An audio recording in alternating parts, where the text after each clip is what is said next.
That can't be a good sign.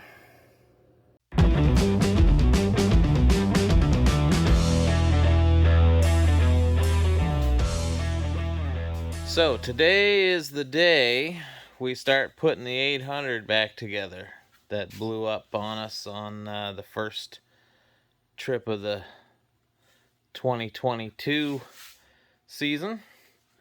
We've got all the new parts, hopefully all the new parts we need.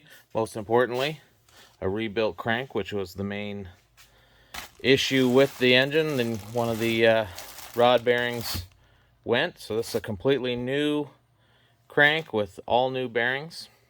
I've also got a new top end rebuild kit. This is actually a durability kit, what's referred to as a durability kit for those that are familiar with it. For those that aren't, basically the difference is slightly taller pistons, which give it a little bit better wear life. And so there's also this spacer that goes between the crank and the cylinder block to make it a little bit taller, and a completely new seal kit for everything. So we should have everything we need to go back together, but first, all the old parts are laid out here pretty much the way they were taken apart in January. They've just been in storage, so I need to get them all cleaned up. While I'm doing that, you guys can have a look at what I found when I tore the engine down in January.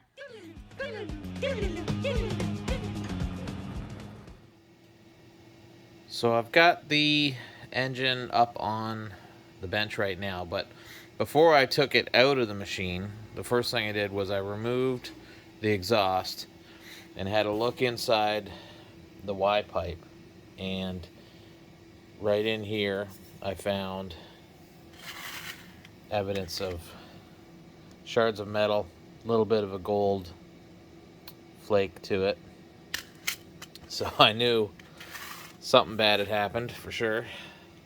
Next thing I did was I removed the cylinder head so that I could look down the cylinders and see the tops of the pistons, which right away I could see that the mag side top of the piston had been damaged from metal fragments, but the PTO side looked pretty good.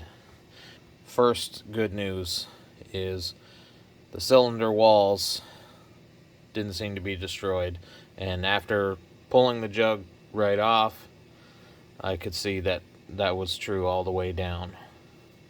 And with the jug off, then I was able to have a better look at the underside, and that's when you really see what went wrong here. Is that the rod bearing, the connecting rod where it connects to the crank, has failed completely, and the fragments that we're seeing here are primarily the brass bushing that goes in there. And as you can see, there's evidence of heat discoloration on the rod itself, and obviously the bearing is gone there. The rings aren't heavily damaged, so it wasn't a failure in the top end. Any damage up here was due to the fragmentation and of this bushing and it getting puked out the top. Certainly we're looking at a full top and bottom rebuild, which would be new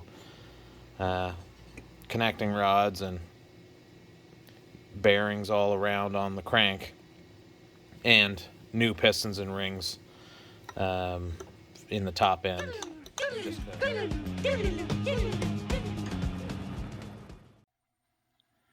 Okay, so everything has been cleaned up.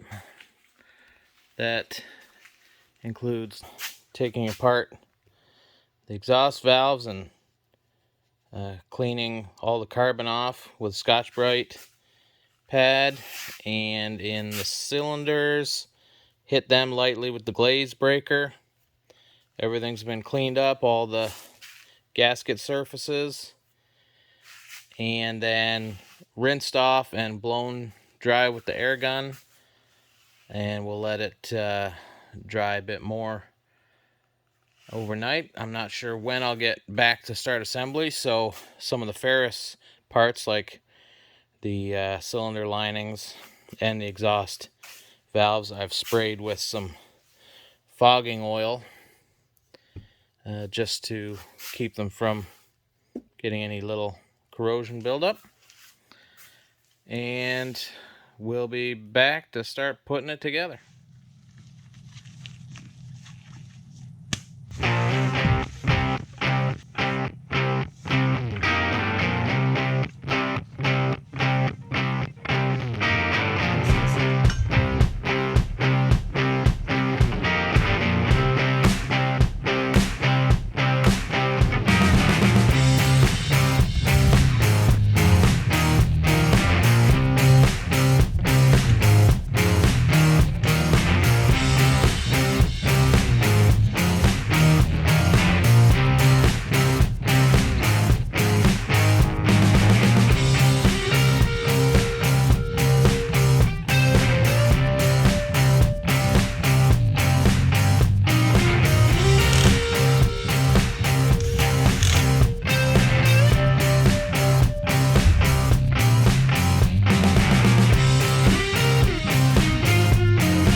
Okay, here's the deal.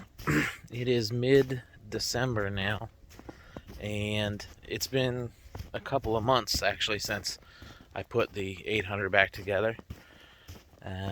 But I had tons of video, and I lost some of it and got frustrated and just stopped videoing after that. And I've been struggling to try to put something together that makes any kind of sense. But long story short, it's back together. It's running good. It's been heat cycled about 10 times.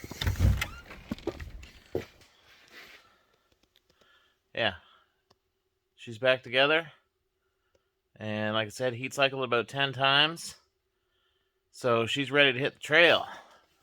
But, of course, we got that thing over there now. So this one is up for sale. So if you're looking for a good sled, here she is.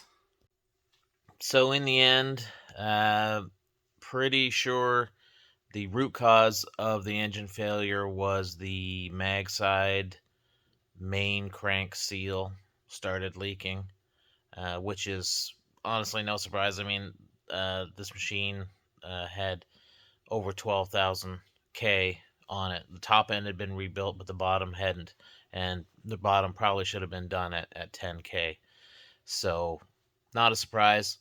One thing I did notice, it was the first ride of the season, so still just getting used to the sounds of the machine again, but it was definitely running at a higher RPM than normal. I started feeling like there was something wrong, and just as I looked down to check temperature, that's when the engine went. So, not the greatest video, for sure.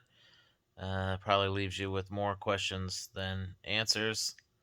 Uh, but if you have a question, feel free to post it in the comments. I'll do my best to answer it. It's snowing outside right now, so hopefully in another couple weeks we'll be out on the trail, and hope to see you out there too. And thanks for watching.